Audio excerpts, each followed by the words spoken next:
3 books I wish I could read for the very first time all over again, part 2. Number 1 is We Were Liars. I know that there is a bit of controversy over whether this is actually a good book or not, but personally, I loved it and I definitely rated it 5 stars. I remember when the TV show came out, it must have been last summer now, and I was so jealous of the people who hadn't read the book but got to watch the series for the first time without knowing what had happened.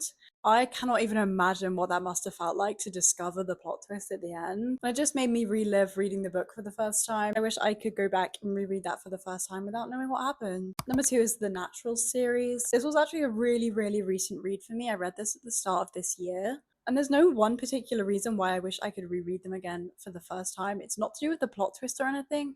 It's literally just because I loved them so much. If you've been following along on this account, you'll literally hear me mention them in every single book video that I possibly can. Like, I literally bring them up at any given moment. They just instantly skyrocketed to the top of my favorite books of all time. And number 3 is They Both Die at the End. I read this a really long time ago now, and even though it's not possible to reread it for the first time all over again, I definitely want to reread it again at some point. Basically, I just wish that I had discovered this for the first time a little bit later on in my life, when it would have had a bit more of a meaningful impact to me. There is a certain queer relationship dynamic between 2 of the characters, which when I was that young didn't necessarily mean very much to me, but it's the representation that I would have needed at a very specific point in my life, and I wish I had been reading it at that specific moment. Or better yet, have not even read it at all and come across it nowadays and read it for the first time today. And I just think it was a really good concept for a book, and I think the ending was kind of perfect in how it should have been, as tragic as it was. So I just wish I could reread it again for the first time.